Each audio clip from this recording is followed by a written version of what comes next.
L'ensemble des indicateurs à disposition que j'évoque dans le livre montrent qu'il y a bel et bien une chute du niveau scolaire moyen. Donc, il y a l'étude PISA qui est la plus célèbre, mais il y a aussi l'étude TIMSS qui porte sur les mathématiques, dans laquelle la France est la dernière d'Europe, et au niveau mondial, on est entre le Kazakhstan et le Monténégro. Par exemple, pour vous citer quelques statistiques, on a la moitié des élèves de 6e qui ne savent pas combien de quarts d'heure il y a dans 3 quarts d'heure. Les jeunes qui passent plus de 7 heures par jour sur les écrans, ils ont en moyenne 1 an de retard en mathématiques par rapport à un jeune qui aurait un usage plus modéré de tout ça. Bonjour Joachim Le Floch-Imad. Bonjour et merci pour votre invitation. Avec plaisir. Alors je rappelle que vous êtes enseignant et essayiste, vous êtes notamment l'auteur du livre Tolstoï, une vie philosophique, et votre dernier livre qui s'appelle Main basse sur l'éducation nationale, enquête sur un suicide assisté, paru aux éditions du CERF.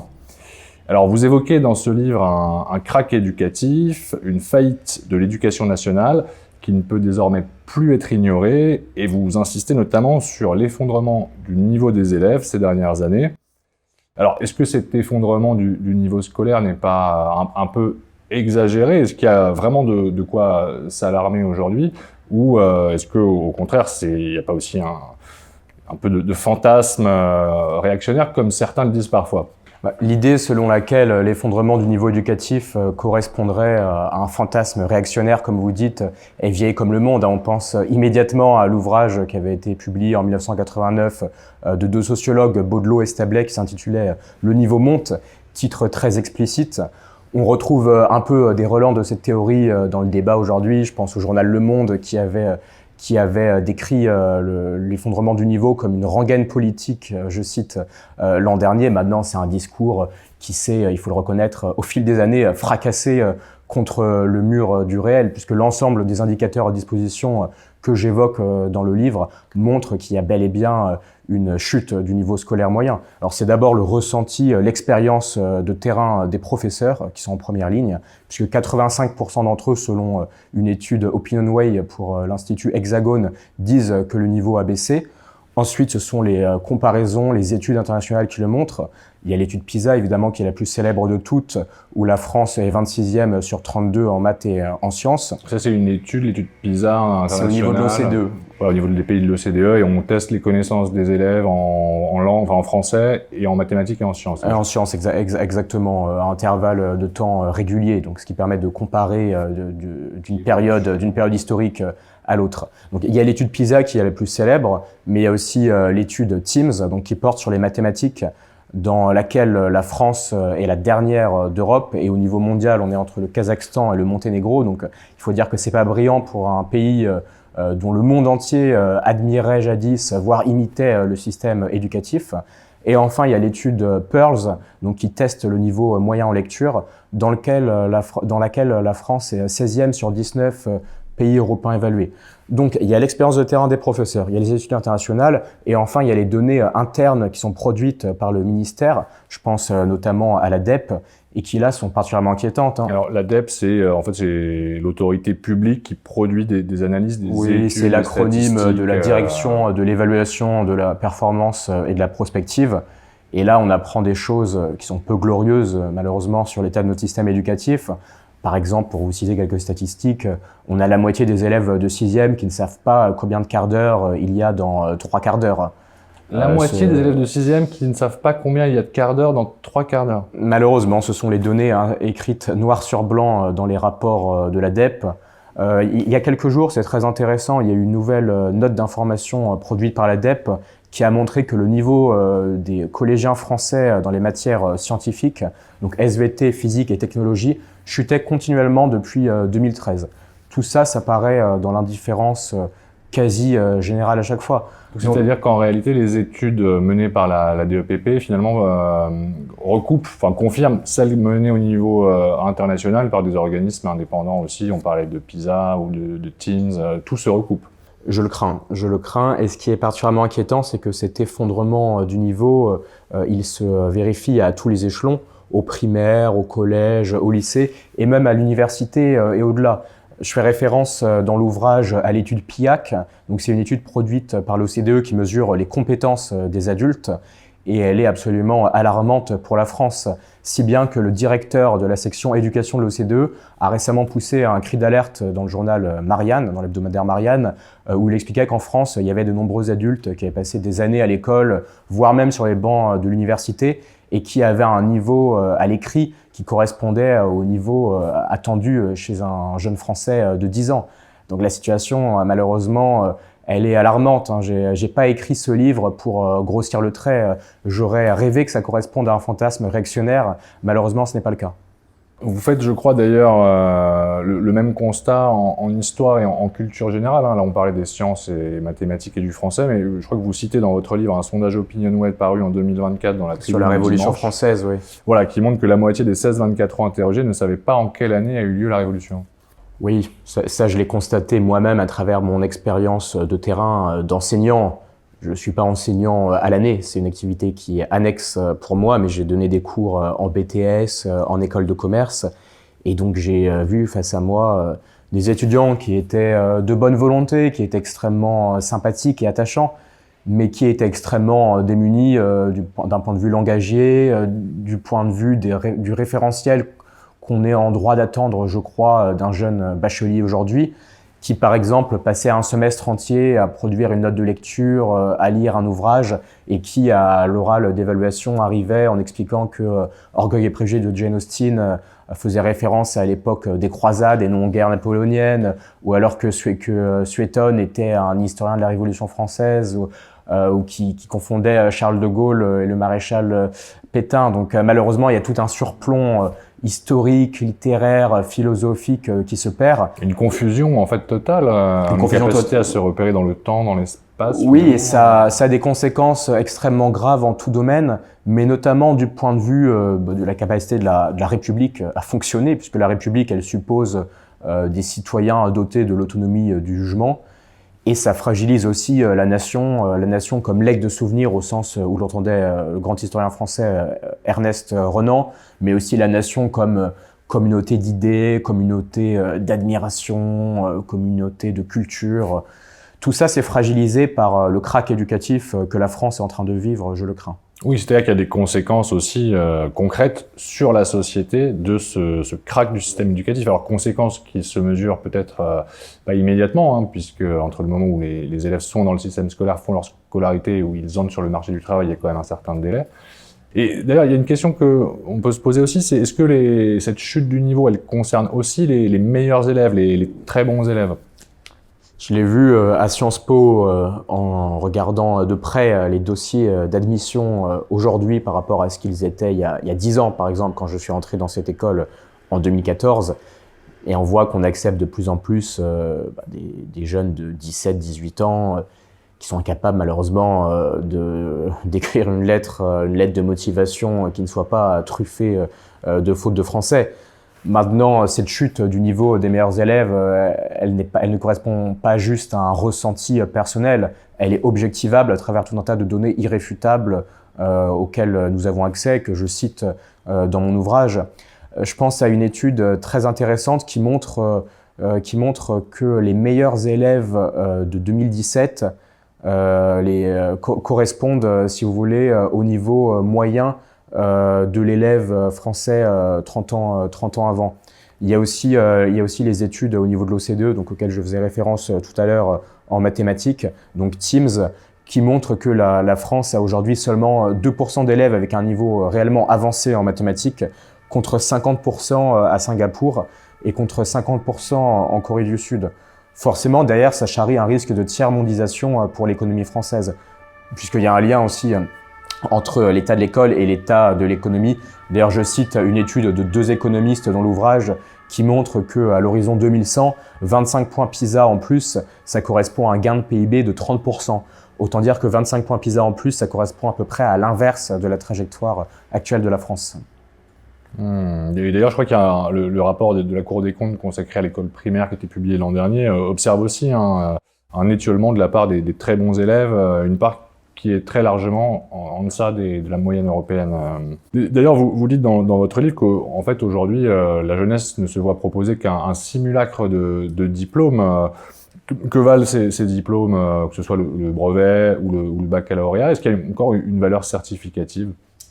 Je crains que la réponse soit dans la question. Et je pense que lorsqu'on distribue des diplômes à tout le monde, on ne démocratise pas la réussite, mais on se contente simplement de mentir aux élèves et de produire toujours plus d'ignorance de masse, ce qui correspond à peu près à la situation actuelle, hein, parce que si on prend les taux de réussite au brevet comme au baccalauréat, on voit qu'ils ont explosé. Alors au brevet, je crois qu'on est autour de 86%. Au baccalauréat général, on est à 96% désormais, avec plus 1157% de mentions très bien au bac en 25 ans. Donc on voit en fait que on ne casse plus le thermomètre, mais on le truque, et en truquant le thermomètre, on ment aux jeunes gens sur leur niveau réel. Ce qui fait que derrière, on est obligé de faire la politique du cautère sur une jambe de bois. On le voit actuellement, puisque les mêmes qui ont planté les derniers clous sur le cercueil du baccalauréat, à travers la réforme mise en œuvre sous Emmanuel Macron, qui donne toujours plus de poids au contrôle continu et donc qui enjoint les professeurs à surnoter. Oui, il y a des pratiques de surnotage, ça vous le relevez. Exactement, parce qu'ils sont sous la pression des élèves, des parents, des chefs d'établissement eux-mêmes, parce qu'il y a Parcoursup derrière. Donc forcément, il y a des pratiques de surnotage, oui. Oui, parce que les résultats du lycée, en fait, vont jouer aussi derrière Exactement. pour l'avancée de carrière peut-être du proviseur. Et donc, puisqu'on en est arrivé à une situation particulièrement caricaturale où les diplômes, pour parler peut-être un peu vite, mais sont quasiment donnés à tout le monde avec toujours plus de mentions, on a un ministre, Édouard Geoffrey, qui, et c'est du bon sens de dire ça, mais dit qu'il faut mettre fin à une certaine forme de bienveillance et durcir les critères d'exigence, les critères d'évaluation.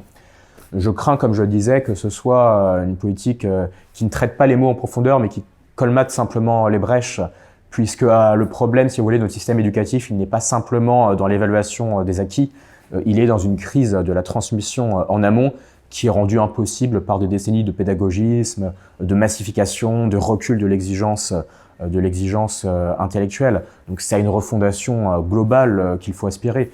Je prendrai un seul exemple. Évidemment qu'il faut évaluer l'orthographe dans les copies du bac, on aurait dû le faire depuis des années.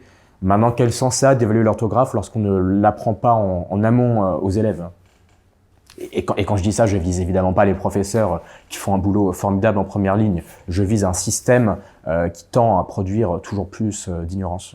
Vous parliez du ministre actuel de l'Éducation nationale, Édouard Geoffrey. Dans votre livre, vous revenez justement sur l'impuissance du politique qui est confronté à ce que vous appelez l'État profond, c'est-à-dire la bureaucratie du ministère de l'Éducation nationale, une technostructure qui opère comme un État dans l'État et qui n'hésite pas à faire valoir son propre agenda. Est-ce que vous pouvez nous en dire un petit peu plus justement sur cet État profond et son rôle dans la crise de l'école ?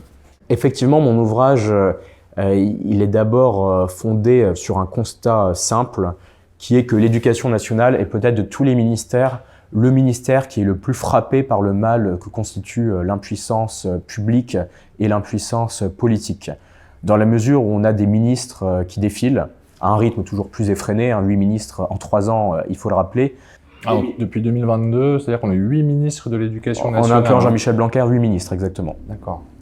Et donc des ministres qui, pour l'essentiel, et encore une fois, je veux manquer de respect à personne, mais qui, pour l'essentiel, sont des ministres sans réelle volonté politique, sans grand courage, sans légitimité particulière, sans expertise. C'était Madame Borne qui avait dit qu'elle n'était pas experte des sujets éducatifs dans son discours de passation en arrivant au ministère.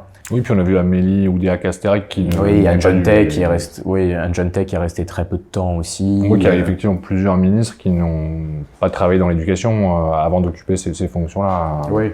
On peut avoir après des ministres qui sont de très bons ministres sans venir nécessairement du sérail, mais il faut avoir une vraie volonté, il faut avoir une méthode, il faut avoir une ambition dans la durée, et là on en est très loin. Et donc on a des ministres qui arrivent, qui souvent abdiquent très vite face aux résistances. De la bureaucratie du ministère de l'Éducation nationale. Et qui voient tous leurs projets de réforme, toutes leurs feuilles de route se perdre dans les sables petit à petit, qui sont très vite réduits à un rôle de figurant et à un rôle de communicant, un rôle non plus de pouvoir mais de contre-pouvoir contre-pouvoir d'un État dans l'État, d'une administration qui, donc, sur fond de démission à peu près totale du politique, n'en fait ensuite qu'à sa guise, édulcore les réformes, voire refuse purement et simplement de les mettre en œuvre. Donc je donne beaucoup d'exemples dans l'ouvrage, jusqu'à Anne Genetet, qui avait dit s'être heurtée à un état profond. Je ne pense pas qu'elle utilisait le terme qui est très connoté, mais évidemment, quand je l'utilise, ça ne charrie pas du tout un imaginaire complotiste. Alors, pour autant, vous rappelez quand même que le budget de l'éducation nationale est le plus important de l'État. On est à peu près autour de 63-64 milliards d'euros par an. Et vous insistez sur la nécessité de mettre un terme à certaines aberrations budgétaires et pour réallouer justement une partie des crédits vers des tâches prioritaires. Quelles sont les aberrations budgétaires qui vous ont peut-être le plus frappé ces dernières années et quelles seraient les principales coupes à effectuer? Ce que j'explique dans l'ouvrage, c'est que le problème, c'est moins le volume total des moyens, c'est moins un excès ou un déficit de moyens qu'une allocation de ces mêmes moyens qui est absolument calamiteuse, puisqu'on a des mauvais gestionnaires à la tête de l'éducation nationale. Donc en fait, on voit qu'on n'investit pas là où il faudrait investir, par exemple pour valoriser des professeurs qui sont largement moins payés que leurs collègues de l'OCDE, en particulier en milieu et en fin de carrière. Oui, vous parlez d'une prolétarisation des professeurs ces dernières années. Et vous Et donnez d'ailleurs peut-être juste un chiffre quand même qui est intéressant. Ouais. Vous dites que le salaire moyen des enseignants est aujourd'hui de 1,38 fois le SMIC contre 2,17 fois en 1980. Ouais, c'est une perte d'achat de 25% en 25 ans, ce qui est énorme. Énorme. Donc on n'investit pas là où il faudrait investir, donc pour revaloriser les professeurs, pour combler le retard qu'on a dans le primaire, qui est, comme disait Gabriel Attal, la mère de toutes les batailles, mais on a tendance à l'oublier, puisqu'on a beaucoup de retard par rapport à nos voisins de l'OCDE sur le primaire. Et sur ça, Jean-Michel Blanquer, il faut le reconnaître, avait fait un travail formidable. On n'investit pas dans le bâti scolaire qui souvent tombe en ruine. Bon. Je vous renvoie pas à la couverture de mon ouvrage, mais puisque là c'est vraiment des mineurs qui ont mis le feu à l'école, mais on a de plus en plus d'écoles où l'on étudie dans des conditions sans cesse plus dégradées. Oui, je crois qu'il y a des écoles que ça revient tous les ans. Quand il fait très chaud, il n'y a pas de... Oui, toujours on a des débats sur la climatisation. Et inversement l'hiver, il n'y a pas de chauffage. Ça, bon, là encore, je pense que c'est pas le cœur du mal-être de l'école, mais il y a des sujets qui se posent. Donc on voit qu'on n'investit pas dans les priorités d'intérêt général. À l'inverse, on est capable d'investir pour entretenir une bureaucratie toujours plus pléthorique. Donc il y a 20% de la dépense du ministère qui va vers des personnels administratifs. Parce qu'il y a 1,2 million, je crois, de fonctionnaires, enfin de personnel à l'éducation nationale, et à peu près 350 000 administratifs. 360 000, je crois. Après, on met aussi les AESH dans les personnels administratifs, donc c'est un peu plus complexe que ça. Mais ce qu'il faut retenir, c'est que on est à peu près au niveau du double de l'Espagne sur la dépense du ministère qui va vers les personnels administratifs en pourcentage de la dépense totale. Donc on est capable d'entretenir une bureaucratie pléthorique, tant dans l'administration centrale que dans les rectorats, et aussi dans tout un tas de comités théodules à qui on donne de l'argent. Je cite un certain nombre de conseils dans l'ouvrage, le conseil d'évaluation de l'école qui en plus fait doublon avec la DEP, le conseil scientifique de l'éducation nationale, le conseil supérieur des programmes, le conseil supérieur de l'école. Donc on est capable de mettre l'argent partout, sauf là où il faut vraiment le mettre, et on est capable de financer tout un tas de gabegies, alors même que les finances publiques du pays sont dans le rouge. Pour donner quelques exemples concrets, et il me semble parlant, je pourrais rappeler que l'éducation nationale était capable de mettre plus de 500 millions d'euros dans un logiciel de gestion des ressources humaines qui finalement n'a jamais été utilisé. Le Conseil national de la refondation de l'école d'Emmanuel Macron, pareil, c'était plus de 500 millions d'euros de budget pour des résultats très erratiques, il faut le dire. On est capable de donner chaque année 160 millions d'euros d'argent public à des associations qui interviennent dans l'éducation nationale, avec parfois des aberrations derrière. Je ne vais pas divulgacher la discussion parce que je pense que vous allez vouloir revenir là-dessus ensuite, mais vous voyez, on en a beaucoup de l'argent. Le problème, c'est la manière dont on l'investit, et je constate que l'éducation nationale est le ministère le plus mal géré financièrement, le plus soumis au dictat du gratuit, avec des aberrations aussi en matière de commande publique. Enfin, tout est à remettre à plat. On parlait des enseignants il y a quelques instants, de leurs conditions de travail, notamment de leur salaire.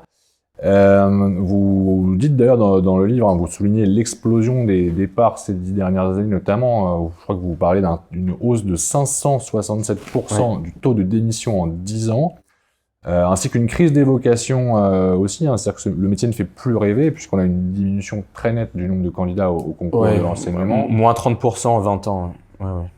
Comment on explique cette crise selon vous? Pourquoi l'éducation nationale n'arrive ni à conserver les professeurs, ni à les recruter? Déjà, la crise des vocations, je pense que c'est la principale fissure dans l'édifice scolaire. Ça devrait obséder les personnes qui ont la charge du ministère, mais on voit année après année qu'elles sont incapables d'y répondre, incapables d'apporter des réponses de fond. Je pense qu'il y a 3 raisons fondamentales derrière ces crises des vocations. Il y a la dévalorisation d'un point de vue salarial. On a déjà cité un certain nombre de chiffres, je ne vais pas y revenir, mais bon, une perte de pouvoir d'achat de 25% en 25 ans, des difficultés à se loger. Ça, d'ailleurs, on pourrait être imaginatif là-dessus. Par exemple, favoriser l'accès des fonctionnaires et des enseignants au parc de logement social, on est incapable de le faire. Il y a des difficultés matérielles, économiques. Il y a une désintellectualisation. Ça, pareil, j'en ai déjà parlé, mais le fait est qu'on est très loin de l'imaginaire des hussards noirs de la République aujourd'hui. L'enseignant, il est de moins en moins respecté par la société, puisque les valeurs de savoir sont de moins en moins portées dans une société plus utilitariste que jamais. Ensuite, il y a l'abandon par le ministère, par la technostructure de tous les professeurs, de tous les personnels en première ligne. Ça, on le voit par exemple dans les violences. Tous ces profs qui font cours la peur au ventre, 100 000 professeurs menacés, agressés chaque année, forcément, ça n'incite pas, quand on est jeune et doué, à aller vers l'éducation nationale. Et puis, le problème, plus généralement, il renvoie surtout à la manière particulièrement inhumaine dont l'éducation nationale, dont la technostructure, dont la bureaucratie du ministère traite tous ceux qui font vivre l'école en première ligne sur le terrain. Cette technostructure qui, bien souvent, ne fait pas front derrière les personnels quand il y a des problèmes, qui renvoie les profs et les parents d'élèves dos à dos, qui pratique l'inversion accusatoire, si bien que derrière que vous avez... alors elle n'avait pas été publiée au moment où j'ai fait paraître ce livre, mais vous avez l'enquête Thalys au niveau de l'OCDE, qui montre qu'il n'y a que 4% des professeurs en France qui se sentent soutenus, valorisés par la société. C'est le pire chiffre de tout l'OCDE, donc c'est absolument gravissime. Et je pourrais donner plein d'exemples concrets de cet abandon des personnels éducatifs en première ligne. On parlera peut-être tout à l'heure de l'affaire Samuel Paty, qui a été gérée de manière calamiteuse par le ministère, parce qu'il a été totalement abandonné, ce pauvre homme, pendant 11 jours, alors qu'il savait les menaces sur lui réelles.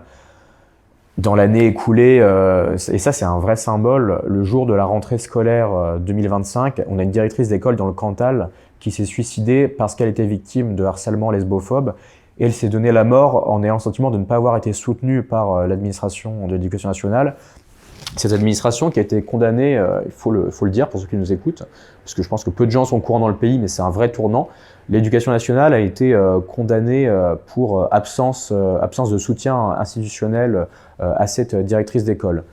Plus récemment, on a eu William Lafleur, qui est un lanceur d'alerte, qui est un professeur d'anglais, qui a fait paraître un ouvrage où il a raconté les inspections extrêmement humiliantes qu'il a vécues.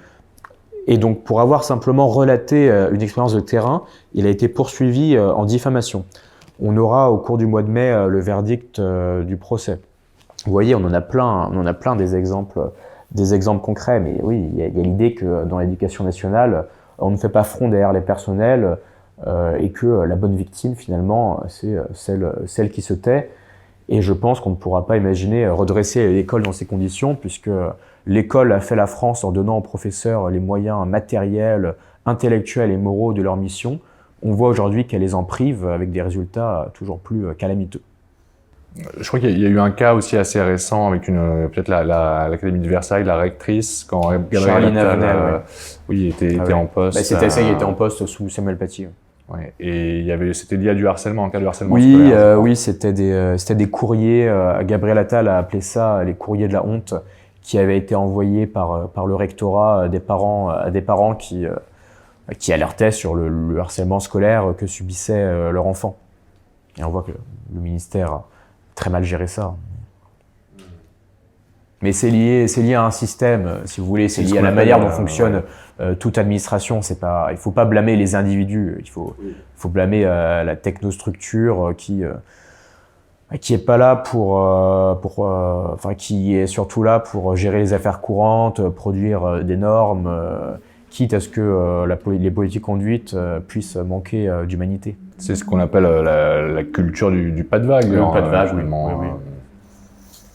Et alors, vous dites d'ailleurs que finalement, ce désintérêt pour les concours de l'enseignement oblige parfois certaines académies à recruter des candidats qui ont obtenu des notes très très inférieures à la moyenne, alors que vous dites d'ailleurs que le niveau d'exigence n'a jamais été aussi bas dans ces concours, n'a jamais été aussi faible, que ce soit au niveau des attentes du jury ou du contenu des épreuves. Et pourtant, je crois qu'il y a eu il y a quelques temps, dans l'académie de Créteil, un recrutement à... Oui, les job dating.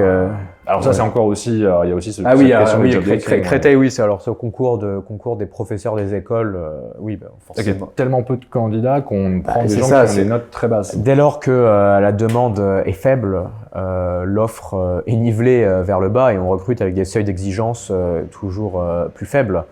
Et on compense l'absence de recrutement de fonctionnaires au sens traditionnel du terme par le recours aux contractuels.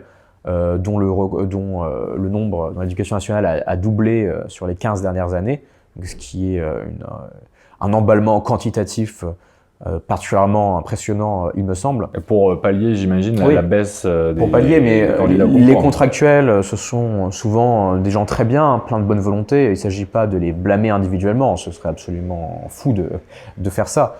Mais il s'agit de reconnaître qu'ils sont très souvent envoyés en première ligne sans formation spécifique et derrière, ils sont très démunis face à leurs élèves parce que être professeur, c'est pas un passe-temps, c'est une vocation qui s'accomplit dans la durée, c'est pas quelque chose qu'on peut faire du jour au lendemain comme ça. Oui, d'ailleurs, c'est pas uniquement maîtriser sa matière qui est le prérequis, mais c'est aussi savoir gérer une classe. Oui, c'est la pédagogie, mais la pédagogie, elle vient aussi de la maîtrise intellectuelle de sa discipline et elle vient de l'expérience.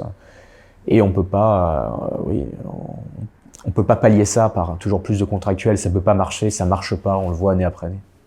Et est-ce que ces contractuels ont le niveau requis en moyenne quand même pour enseigner? On voit qu'on recrute à des niveaux licence. Quand vous voyez le produit fini d'un étudiant en licence aujourd'hui en L3, on ne peut pas dire que ce soit très réjouissant, mais encore une fois, ce ne sont pas les individus qui sont à blâmer, c'est le système qui a produit ça et c'est les errements politiques, les sommes de lâcheté, de revirement des dernières années. Alors, vous parliez des syndicats tout à l'heure. Quel est le rôle finalement qu'ils jouent dans cette crise? Vous dites que finalement, ils contribuent à entraver aussi les politiques éducatives du ministre de l'Éducation nationale. Alors moi, je blâme pas les syndicats en tant que tels. Je pense qu'on a besoin des syndicats, qu'il faut les respecter, que grâce à eux, il y a des personnels éducatifs qui font face à de grosses difficultés, qui peuvent être accompagnés parfois avec beaucoup plus de réactivité que ce que les services académiques sont capables de produire.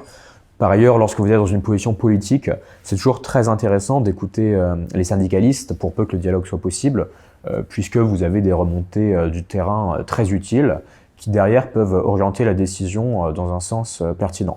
Donc il ne s'agit pas de critiquer les syndicats. Pour moi, les syndicats ils sont nécessaires lorsqu'ils se préoccupent de leurs prérogatives traditionnelles, c'est-à-dire défendre les intérêts matériels de leurs mandants. On voit au fil des années qu'ils se sont de plus en plus éloignés de ça et je pense que la loi de transformation publique sous Emmanuel Macron a fait beaucoup de mal dans la mesure où les syndicats ont tendance à se déporter de leurs prérogatives traditionnelles vers un terrain beaucoup plus politico-idéologique, c'est-à-dire qu'ils agissent comme des machines à dire non, qu'ils essayent d'édulcorer, voire d'entraver, voire d'annihiler les réformes, par pure idéologie. Je donne des exemples, mais qui sont absurdes, qui sont très malheureux dans l'ouvrage. Mais par exemple, les syndicalistes qui avaient organisé le mouvement des désobéisseurs sous Xavier Darcos parce qu'ils s'opposaient au nouveau programme, les syndicalistes qui avaient pris en otage des centaines de milliers de copies du bac de philo sous Jean-Michel Blanquer, les syndicalistes asteints qui ont bloqué leur établissement scolaire pour protester contre l'interdiction de l'abaya. En fait, ils sont souvent contre tout, hein. Même l'interdiction des smartphones au lycée, vous n'avez pas une majorité de syndicats pour l'approuver, alors que ça relève juste du bon sens. Et puis, on a des exemples totalement extrêmes, hein, mais par exemple, le syndicat Sud Éducation qui veut organiser des stages en non-mixité raciale, des formations syndicales aberrantes, hein. Je donne l'exemple dans l'Académie de Bordeaux en mai 2025, un stage sur le thème « Éduquer, s'éduquer à la Palestine ». On voit qu'on est très loin des enjeux de transmission d'instruction. Et ce qu'il faut avoir à l'esprit, c'est aussi que les syndicats sont de moins en moins représentatifs. Je crois que le taux de syndicalisation, c'est à peu près 30% aujourd'hui. Pourtant, ils demeurent omniprésents rue de Grenelle et ils jouissent toujours de grandes facilités d'absence et de l'équivalent de 2300 emplois à temps plein de décharge syndicale. Donc c'est colossal. Et encore une fois, le problème, c'est moins les syndicats que la frilosité, la complaisance avec lesquelles les politiques peuvent les traiter. Mais ça, c'est pas nouveau, hein. Des Lionel Jospin, des Bayrou, on avait des personnes aux affaires qui avaient acheté la paix sociale en donnant les clés de la rue de Grenelle, donc du ministère de l'Éducation nationale, aux syndicalistes pour durer, pour, comme vous disiez tout à l'heure, ne pas faire des vagues. Donc moi, je suis pour qu'il y ait un dialogue, je suis pour qu'il y ait du respect dans le traitement des syndicats, mais je suis aussi pour qu'on fasse appliquer les textes officiels qui existent, à commencer par le Code de la fonction publique qui prévoit un devoir de neutralité et un devoir de loyauté pour tous les fonctionnaires, et ça vaut aussi pour ceux qui sont syndiqués. Mais d'ailleurs, vous dites aussi que les principaux syndicats de l'éducation nationale agissent parfois comme des antichambres de la gauche la plus radicale. Ouais. Et vous rappelez d'ailleurs que certains d'entre eux n'ont pas hésité à défendre le député La France Insoumise Sébastien Delegou lors de son procès pour des violences envers des personnels éducatifs, qui avait eu lieu pendant un blocus du lycée Saint-Exupéry à Marseille en 2023. Tout à fait, oui. Avec des amis comme ça, avec des soutiens comme ça, on n'a pas besoin d'ennemis, je crois. Donc, il y a une porosité, mais qui est historique entre l'extrême gauche et les syndicats, puisque les syndicats, au lendemain de la Seconde Guerre mondiale, il y avait cette idée qu'il fallait organiser la cogestion de l'éducation nationale en attendant le grand soir, en attendant la révolution. Bon, on est un peu loin de cette mythologie aujourd'hui, mais la porosité est toujours là. Il n'y a qu'à voir à l'Assemblée nationale, au sein du groupe de la France Insoumise, du groupe parlementaire de la France Insoumise, il y a beaucoup de députés qui viennent du syndicalisme enseignant. Je pense à Ercilia Soudet, par exemple, mais aussi du syndicalisme lycéen, Louis Boyard, Rodrigo Arenas, qui a été coprésident de la FCPE, donc la Fédération des parents d'élèves, fédération qui a joué un rôle assez trouble, d'ailleurs, dans les 11 jours qui ont précédé, dans la gestion du cas Samuel Paty. Donc oui, il y a une porosité qui est évidente. Il y a des syndicats un peu plus conservateurs. Il y a le SNALC, par exemple, mais bon, en pourcentage, on voit qu'ils sont assez peu représentatifs. Il y a le syndicat des PERDIR, des chefs d'établissement, qui lui, pour le coup, est un vrai syndicat républicain avec qui on peut discuter. Faut pas mettre tout le monde dans le même panier. Il y a des gens extrêmement bien dans tous les environnements. Il y a des bonnes énergies, des bonnes idées à aller chercher partout. Oui, il y a des gens avec qui on peut avoir un dialogue constructif. Oui, mais y compris dans la haute administration. Moi, j'ai pas fait un livre contre la haute administration. J'ai fait un livre qui prône le retour à un principe simple, qui est que le politique fixe le cap en accord avec la volonté majoritaire des Français exprimée dans les urnes, et que derrière l'administration l'exécute. Ça ne veut pas dire qu'il faut caporaliser qui que ce soit ou manquer de respect aux uns et aux autres, manquer d'humanité. Au contraire, moi je suis pour qu'on revienne au principe originel de la République de ce point de vue-là. Et d'ailleurs, je crois que il y a quelques témoignages aussi de fonctionnaires, de hauts fonctionnaires que vous avez interrogés pour l'écriture du livre. Bien sûr. Tout le monde n'est pas aligné dans l'éducation nationale, et ça vaut aussi chez les professeurs, puisque beaucoup de gens, je pense à droite notamment, ont tendance à caricaturer le corps enseignant, à expliquer qu'on ne peut rien faire avec le corps enseignant actuel, que ce serait, pour parler vite, des gauchistes. Ce qui n'est évidemment pas mon discours, c'est un discours que je trouve parfaitement stupide. Le corps enseignant est beaucoup plus divers, beaucoup plus pluriel qu'on ne le croit. Il y a 20% des enseignants qui votent pour le Rassemblement national aujourd'hui. Il y en a beaucoup qui ont ouvert les yeux aussi après la mort de Samuel Paty, qui ont été confrontés au plus profond de leur chair à la chute du niveau, aux problèmes d'autorité, de violence. Donc le corps enseignant, il mérite d'être appréhendé avec un peu moins de caricature, il me semble.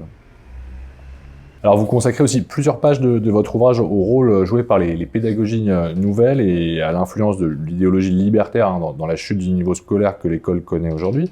Est-ce que vous pouvez nous en dire un petit peu plus sur ces pratiques pédagogistes et en quoi, dans quelle mesure elles ont porté préjudice à la transmission des savoirs et à l'apprentissage des élèves?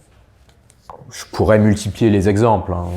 Les pratiques, les vues pédagogistes, par exemple, ce serait de privilégier la méthode globale sur la méthode alphasyllabique en français, alors même que tout le monde sait que maintenant que la méthode alphasyllabique est plus pertinente. Donc ça, c'est une des deux méthodes pour l'apprentissage de la lecture. Exactement, oui. Le pédagogisme, c'est lorsque le Conseil scientifique de l'éducation nationale propose de rationaliser l'orthographe en supprimant la règle de l'accord du participe passé avec l'auxiliaire avoir. On en revient à la logique que j'évoquais tout à l'heure, qui est de casser le thermomètre.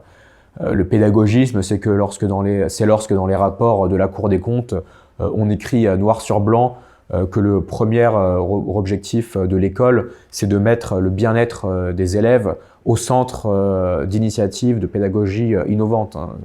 Ce sont les mots que vous retrouvez dans les rapports de la Cour des comptes. Le pédagogisme, c'est toutes les formations absolument absurdes qui sont proposées dans les INSPE où on forme les professeurs de demain. C'est pas forcément représentatif, mais ça existe, et ça ne devrait pas exister.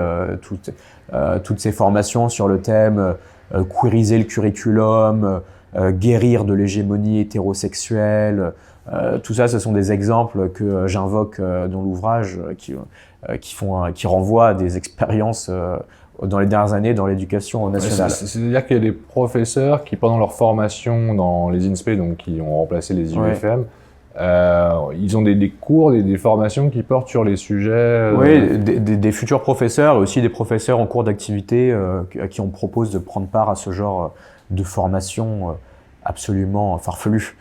Mais bon, donc on pourrait multiplier les exemples. Maintenant, je pense que ce qui est plus intéressant, c'est de comprendre ce qu'est le pédagogisme et d'où ça vient historiquement. Si je devais résumer le pédagogisme en quelques mots, ce qui est un exercice assez difficile puisqu'il y a un devenir slogan du mot pédagogisme qui brouille un peu les esprits, mais le pédagogisme, c'est d'abord l'idée qu'il faut privilégier les méthodes d'enseignement, l'apprendre à apprendre, sur les contenus de savoir eux-mêmes. Et ensuite, c'est l'idée qu'il faut passer de l'élève à l'enfant apprenant. Et donc, si on voit historiquement comment ça a émergé, le pédagogisme, je crois qu'il y a d'abord le rôle assez central des théories de Rousseau, exposé notamment dans l'Émile, dans son ouvrage L'Émile, qui est le plus célèbre sur le sujet. Rousseau qui a été largement dévoyé, mal compris, caricaturé, mais on retrouve chez Rousseau un certain nombre de prémices qui ont inspiré les réformateurs de l'éducation nationale au fil des décennies. Ensuite, on a tout un tas de théoriciens qui appartiennent au courant de l'éducation nouvelle. Donc c'est une lame de fond intellectuelle qui émerge vraiment au tournant du XXe siècle et qui pourrait être synthétisée en une phrase. C'était le mot du pédagogue Roger Cousinet qui disait « Il faut que les enseignants cessent d'enseigner pour que les élèves commencent à apprendre ».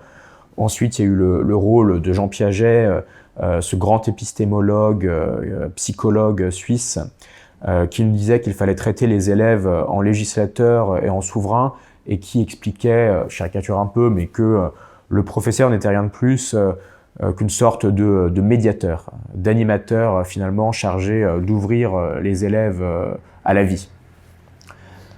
Tout ça, tous les gens que je viens de citer, tous les penseurs que j'évoque, c'était des gens absolument brillants, qui avaient des idées révolutionnaires.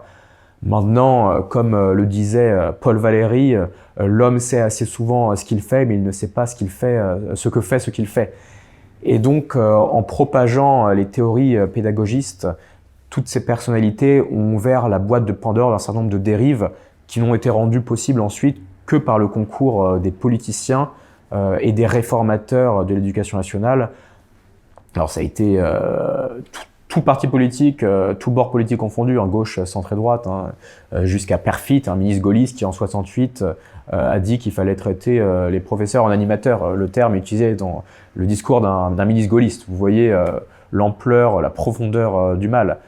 Mais je pense que le vrai tournant, ça a été lorsque Lionel Jospin a fait passer la loi d'orientation de 1989, dite l'élève au centre.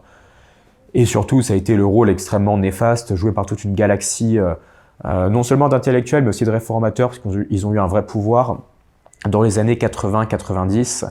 C'est le rôle évidemment de Philippe Mérieux, du sociologue Dubay, de Viala, Jean Housseil en 1995 qui publie un ouvrage qui s'appelle Autorité ou éducation et qui nous explique que la relation d'autorité est selon lui incompatible avec l'acte consistant à éduquer. Et on voit que tout ça, ça a infusé, ça a imprégné dans les politiques publiques au prix de toutes les conséquences que l'on sait, la déconstruction de l'autorité, l'effondrement du niveau, la dévalorisation du rôle du prof.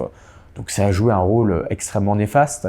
Mais encore une fois, les principales personnes à blâmer dans tout ça, ce sont les politiciens qui ont refusé d'avoir une vision claire de ce que devaient être les finalités de l'école, qui ne se sont jamais posé la question du type d'homme qu'on voulait promouvoir et qui ont fait montre de beaucoup de lâcheté, qui ont abdiqué face à toutes les résistances possibles, bien souvent pour acheter la paix sociale. Ce sont eux qu'il faut blâmer.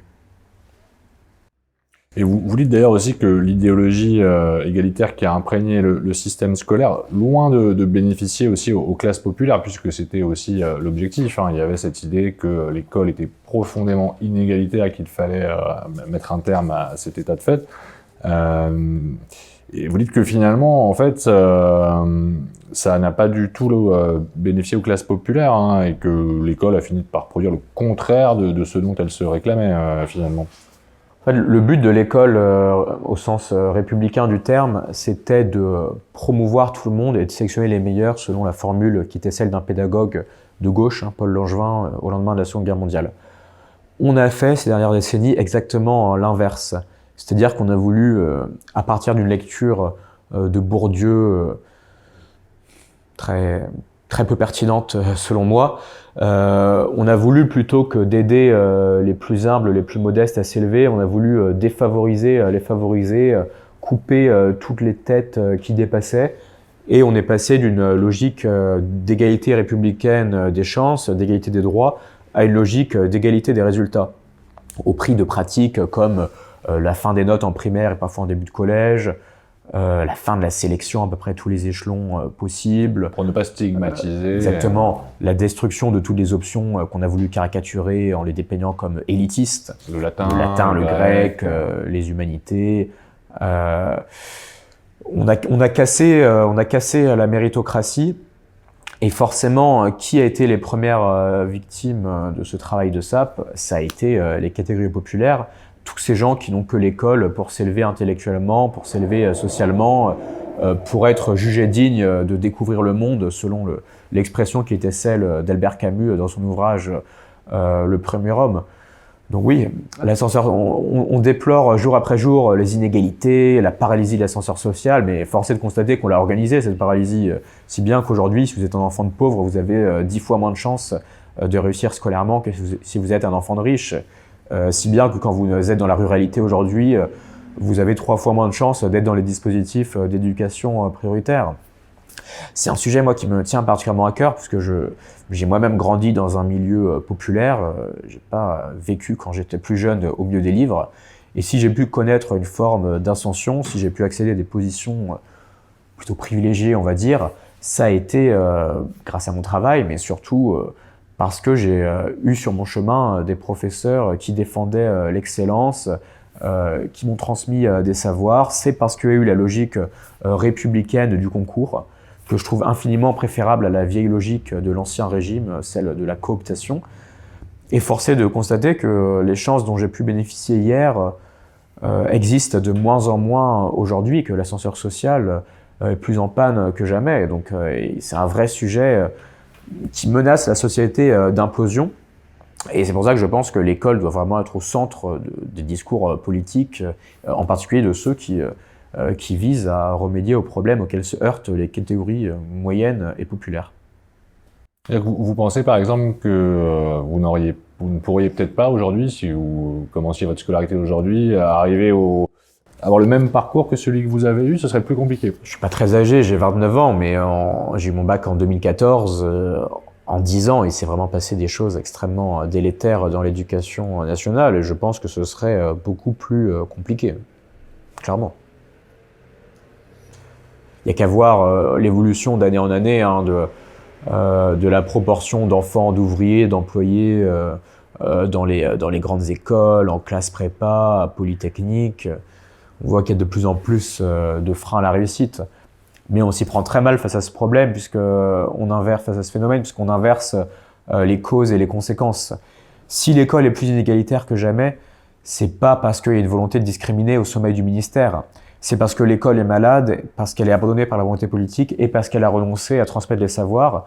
Et donc, ce sont les catégories populaires qui en payent le prix. Mais encore une fois, il n'y a pas de grand complot des élites pour assigner à résidence les catégories populaires. Même si c'est vrai qu'il faut quand même reconnaître que les élites réussissent à se protéger, à préserver leur reproduction sociale. Je vais pas citer de ministres, mais on en a quand même pas mal qui sont très protégés, qui mettent les enfants à l'école alsacienne, qui vont dans leur contrat, qui les scolarisent à l'étranger parce que eux ils ont les codes, ils savent toujours défendre leurs intérêts personnels. Et moi, ça me pose pas problème qu'ils défendent les intérêts de leurs enfants, c'est sain quand on est un parent. Le problème, c'est quand on organise sciemment, en connaissance de cause, l'enseignement de l'ignorance pour les enfants des autres. Et ça, c'est vraiment un crime politique. Oui, c'est ça. Bon, alors, je crois qu'on peut le dire, c'est quand même sorti dans la presse, mais l'école alsacienne, c'était effectivement les enfants de Pape Ndiaye. Il y avait une autre polémique avec Amélie Oudéa-Castéra quand elle était ministre. Ça lui a coûté cher. Avec l'établissement Stanislas à Paris.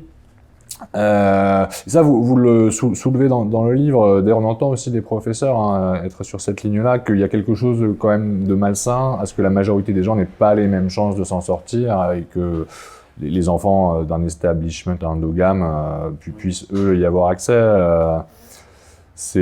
Puisque ce que vous dites d'ailleurs, c'est que ça témoigne aussi peut-être d'un certain mépris de classe de certaines élites qui, elles, finalement, s'accommodent du naufrage de l'éducation nationale en cours, puisqu'elles disposent des moyens d'y échapper. Et encore, vous êtes assez généreux avec le terme d'élite. Je parlerais plutôt de caste, puisque lorsqu'on est... moi, je suis pour qu'il y ait une élite. Il y a toujours eu une élite dans l'histoire de France. Sauf que cette élite, auparavant, elle se sentait dépositaire des intérêts du pays, des intérêts supérieurs de la nation et des intérêts des gens ordinaires. Aujourd'hui, on a ce que Christopher Lasch a décrit comme une révolte, une sécession des élites qui vit prisonnière d'une forme d'entre-soi sociologique et qui est uniquement préoccupée par la défense de ses intérêts matériels et égoïstes. Ça ne peut pas marcher. Et si on continue dans cette voie, on va vers des mouvements insurrectionnels qui risquent d'être, je le crains, violents. C'est pour ça que je pense qu'il faut prendre en charge politiquement ces problèmes dans l'intérêt de tous avant qu'il ne soit trop tard. Et je ne pense pas qu'il soit trop tard. C'est pour ça qu'il y a beaucoup d'optimisme dans mon livre. Mais on y reviendra peut-être quand on évoquera les remèdes, puisque là, tout ce que je décris est assez apocalyptique, mais il y a, je crois, des politiques publiques qui peuvent nous aider à guérir notre école des maux qui la rongent. J'en suis convaincu. On va reparler effectivement des pistes pour sortir de la crise. Je voulais voir avec vous aussi peut-être un mot sur le choix entre les filières technologiques ou générales et la filière professionnelle. Vous avez commencé à en parler un petit peu tout à l'heure. Vous considérez finalement dans votre livre que l'éducation nationale oriente vers des études supérieures généralistes, des élèves qui n'ont pas nécessairement les qualités pour s'y épanouir. Est-ce que les filières techniques et professionnelles font l'objet d'ailleurs d'une forme de mépris aussi peut-être ces dernières années? Est-ce qu'il faut les réhabiliter? Je crois, pour reprendre la formule du général de Gaulle, qu'on est en train d'organiser la submersion de l'université par la médiocrité. C'est-à-dire qu'on a toujours plus de massification universitaire avec 8 fois plus d'étudiants que dans les années 1950, toujours plus de voies de garage, toujours plus d'échecs à l'université, avec un coût qui est abyssal pour les finances de la nation, puisque la Cour des comptes l'évalue à 534 millions par an, ce qui est énorme. On est à quel taux d'échec peut-être en première année d'université à peu près? À peu près un taux d'échec de 50%. C'est pas un problème fondamentalement nouveau, mais la massification universitaire produit toujours plus de problèmes. Et en plus d'être absurde d'un point de vue éducatif, elle est stupide économiquement parlant, puisque si vous prenez les données de l'INSEE, Vous voyez qu'aujourd'hui, vous avez à peu près 60% d'une génération qui atteint un niveau Bac+2 ou supérieur à Bac+2, alors que 55% des emplois en France sont configurés pour un niveau baccalauréat ou un niveau inférieur. Donc tout ça, ça justifierait un écrémage d'un certain nombre de voies à l'université et ça justifierait une remise à plat du système éducatif dans son ensemble pour permettre une revalorisation de la voie technique, donc le technologique et le professionnel. Et ça, c'est absolument essentiel si on veut redresser la France économiquement et la réindustrialiser, puisque je rappelle qu'il y a un vrai problème de taux d'emploi, de taux d'activité de la jeunesse qui est largement inférieur à ceux de nos voisins, et que tout ça a des conséquences économiques derrière extrêmement graves. Donc moi, je serais pour qu'on propose un modèle à la suisse, à l'allemande, c'est-à-dire qu'on sorte du collège unique et qu'on aille vers un collège modulaire qui permet à chacun d'aller au bout de ses aspirations, de son potentiel propre, quitte à avoir des parcours beaucoup plus différenciés avec des classes techniques dès la 4e. Je serais pour qu'on aille vers ça, qu'on revalorise l'apprentissage, qu'on flèche davantage les lycéens vers la voie technique, qui ne doit pas être une voie de garage. Hein. Les bons élèves, les très bons élèves doivent aussi pouvoir y aller. Et si on fait ça, on aura peut-être un âge moyen du premier emploi stable, c'est 27 ans actuellement en France, c'est très tard. En Allemagne, c'est 23%. On sera peut-être capable d'avancer là-dessus et d'avoir de meilleures performances économiques. Mais ça ne sera possible que si on met en œuvre des vraies politiques publiques ambitieuses pour revaloriser la voie technique. Alors je donne quelques pistes dans l'ouvrage, mais je pense qu'il faut vraiment revoir la carte des formations pour qu'elle soit plus en phase avec la carte de l'industrie. Il faut revenir au bac pro en 4 ans et en mettre fin au bac pro en 3 ans, de manière à pouvoir avoir plus de culture générale. Il faut un écrémage des filières, mettre l'accent sur les filières de demain, par exemple le numérique avancé. Il faut revaloriser les anciens dans la voie technique. Si on fait ça, je suis certain qu'on pourra produire qu'on pourra avoir un écosystème beaucoup plus vertueux avec des performances économiques pour la France qui seront bien meilleures demain.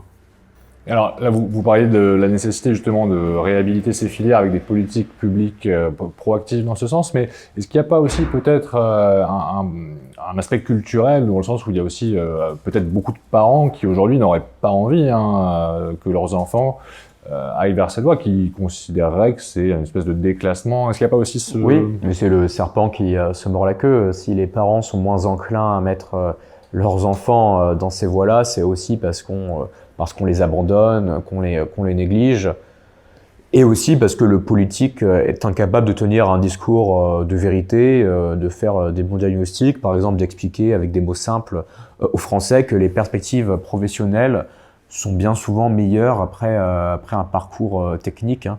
Parce que si vous voyez le taux d'emploi dans les filières universitaires de sciences humaines ces dernières années, il a constamment baissé. Alors que dans les études scientifiques et techniques, on voit qu'il est plutôt en train d'augmenter. Et les salaires, il y a plein de métiers essentiels pour industrialiser la France demain. Je pense à des couvreurs, à des chaudronniers, à des soudeurs qui payent bien mieux que les emplois auxquels on peut accéder après des études à Bac+5 généralistes à l'université. Ça, il faut le dire aux gens. On ne fait pas passer ce message aujourd'hui. Oui, d'ailleurs, je pense qu'un plombier ou un électricien gagne nettement mieux sa vie qu'un professeur de sociologie ou... Oui, peut-être pas un prof en fin de carrière, mais oui, clairement. Et puis, parfois, on trouve aussi beaucoup plus de sens, parce que les êtres sont pas interchangeables, chacun a des aspirations propres. Il y en a qui sont faits pour s'épanouir davantage avec un travail manuel, qui considèrent que c'est davantage vecteur de sens. Et je crois qu'il faut les encourager. Je le dis d'autant plus en qualité de chevènementiste, puisque c'est Jean-Pierre Chevènement qui avait créé le bac professionnel quand il était ministre de l'Éducation nationale. Alors peut-être aussi une question sur le regard que vous portez sur l'utilisation du numérique à l'école, qui est aussi un enjeu aussi pour demain, avec le développement de ces nouvelles technologies qui avancent très vite. Quel est l'impact sur l'apprentissage et la transmission de l'irruption du numérique à l'école? Il est malheureusement considérable. Je pense qu'il y a 2 problèmes qu'il faut avoir à l'esprit. Le premier, c'est la surexposition des jeunes gens aux écrans. Et le deuxième, c'est l'hypocrisie immense de l'éducation nationale comme institution sur le sujet. Donc le premier problème, donc la surexposition aux écrans, elle est attestée aujourd'hui par toutes les données à disposition, hein. Si vous regardez les études du Centre national du livre, on voit qu'un ado français aujourd'hui, il passe beaucoup plus que 5 heures par jour en moyenne sur les écrans, contre une dizaine de minutes à lire.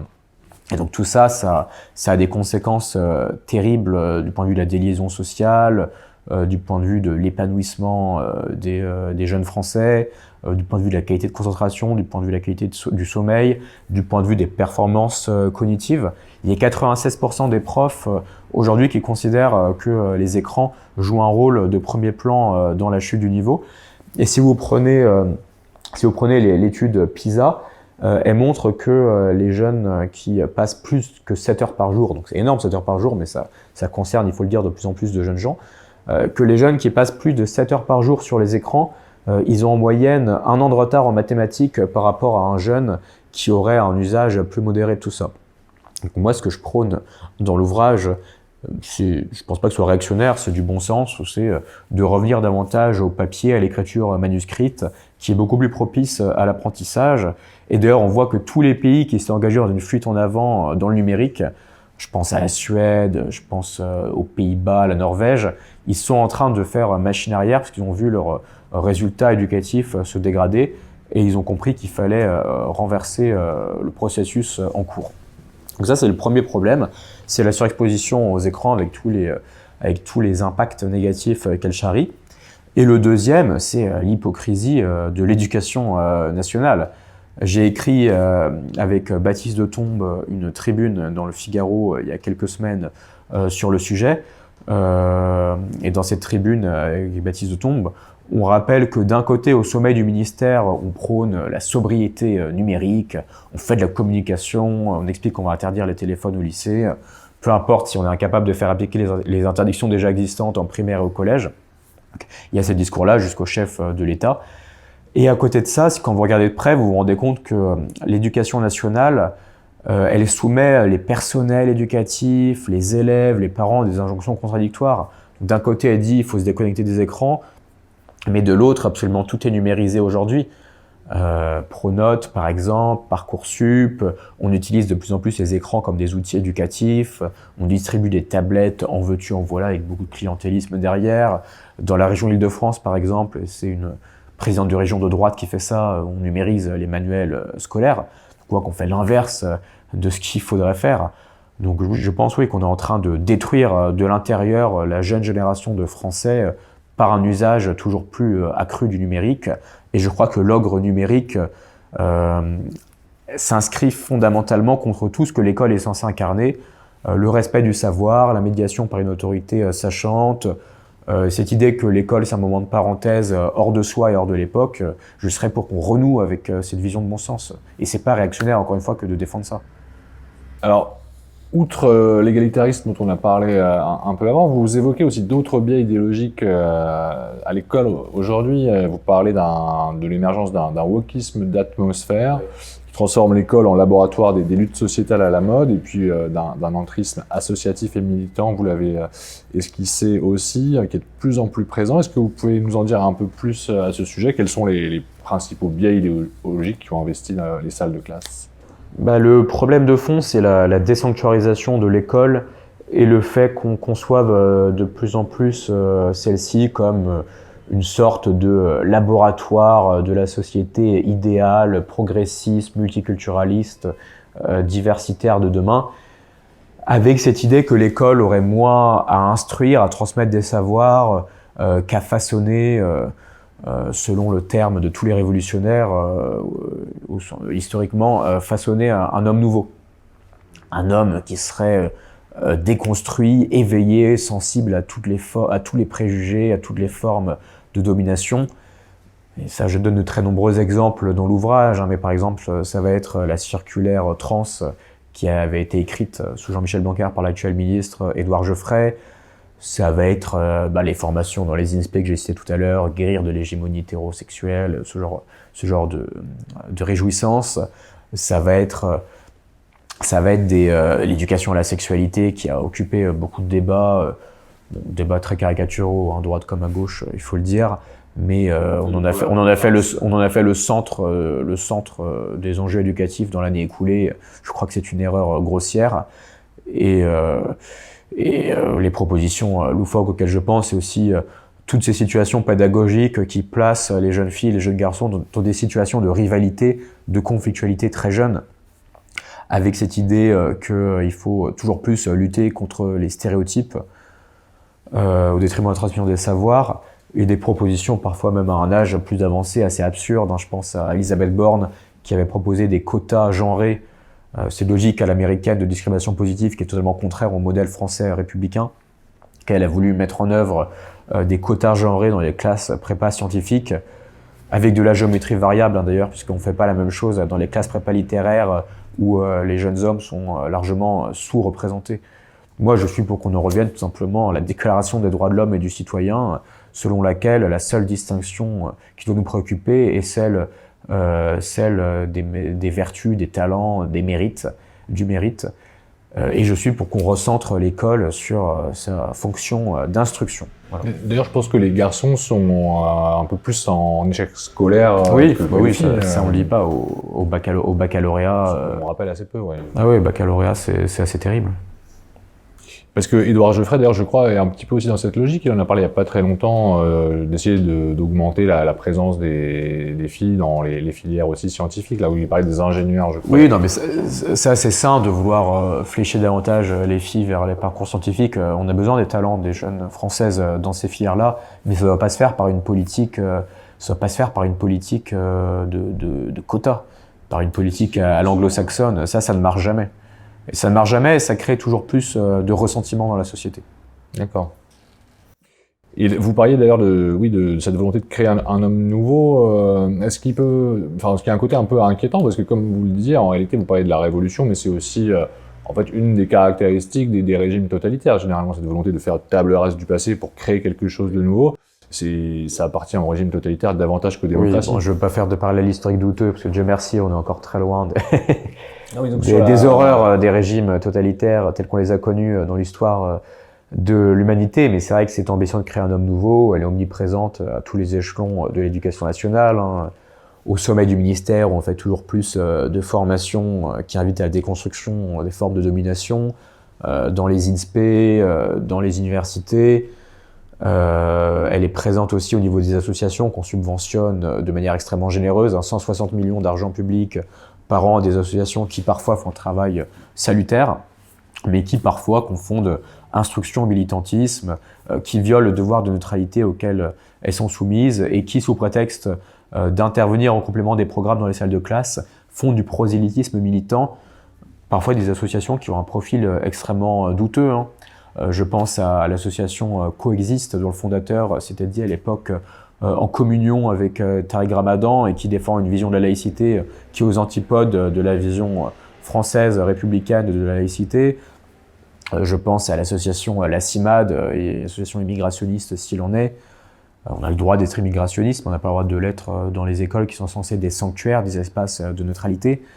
Je pense à des associations... C'est-à-dire que la CIMAD intervient dans les écoles pour sensibiliser les élèves. Oui, SOS Méditerranée, par exemple, je cite des livrets de sensibilisation scolaire. Bon, ils ont perdu leur agrément depuis, mais ils distribuaient à l'époque des livrets de sensibilisation qui fustigeaient la haine de soi des peuples européens et enjoignaient, je caricature un peu, mais c'était ça l'idée sous-jacente, à régénérer une Europe malade par le recours à toujours plus d'immigration, et qui nous expliquait que si on était contre cette vision, c'est parce qu'on était xénophobe.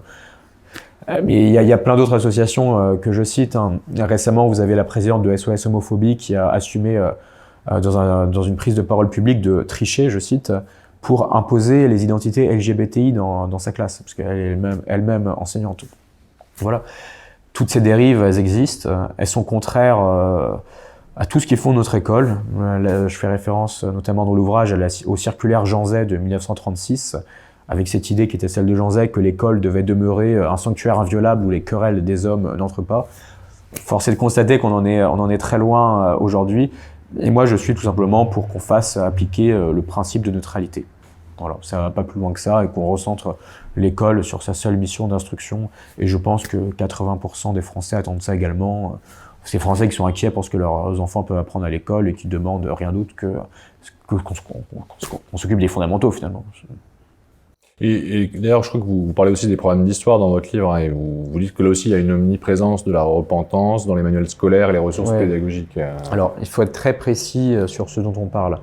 Sur les programmes, il faut saluer le travail exceptionnel qu'a fait Souada Yada lorsqu'elle a été présidente du Conseil supérieur des programmes sous Jean-Michel Blanquer. On a vraiment, au cours de ces années-là, remis de l'exigence intellectuelle dans les programmes. Là, on parle des programmes du lycée plutôt. Oui, les programmes du lycée. Je pense que là où il y a plus de problèmes, c'est sur les programmes du collège et les programmes du primaire. Mais au-delà des seuls programmes, là où il y aurait vraiment une réflexion à avoir, je crois que c'est sur tous les contenus pédagogiques qui sont proposés en éducation nationale, notamment par l'opérateur Canopé. Et puis c'est surtout dans les manuels scolaires sur lesquels le politique aujourd'hui n'a pas son mot à dire. Il y a une liberté éditoriale qui fait que, bon, la plupart des manuels scolaires sont de bonne facture, mais il peut y avoir ça et là des dérives, des aberrations, par exemple sur le traitement du nucléaire en SVT. Récemment, on a eu un manuel SVT, bon, je ne citerai pas l'éditeur ici, mais qui expliquait que pour lutter contre le réchauffement climatique, il fallait ne pas faire d'enfants. J'évoque dans l'ouvrage ces manuels d'histoire où on nous explique que les Romains étaient des migrants et donc que l'immigration de tout temps existait. Enfin, vous voyez un peu les problèmes qui peuvent se poser. Donc moi, je serais pour qu'on revienne sur la liberté éditoriale. C'était l'idée d'ailleurs qui était celle de Gabriel Attal dans le choc des savoirs. Il avait proposé la labellisation des manuels. C'est ce que le Portugal a fait avec de très bons résultats.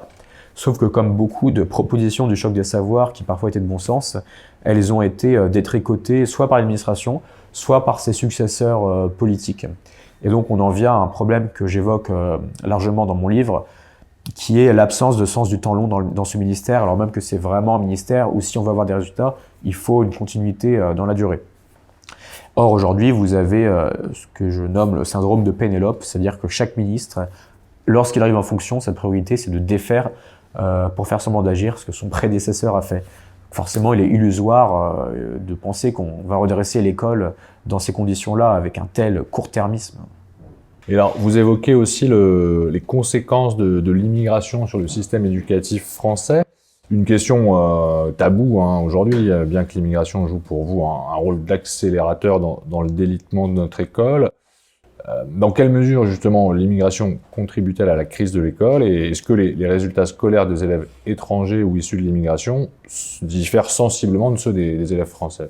Ce qu'il faut avoir à l'esprit, c'est que l'explosion quantitative de l'immigration, elle force toujours plus l'éducation nationale à mettre en œuvre des dispositifs spécifiques et elle change le visage de notre école.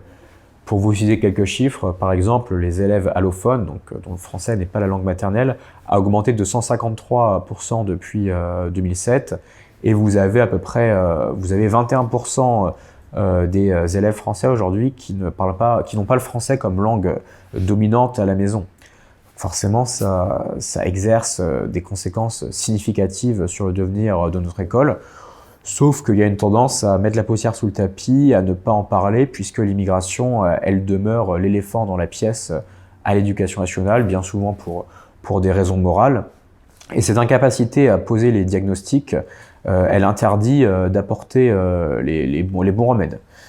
Et si je dis ça, c'est pas pour le plaisir de parler du sujet.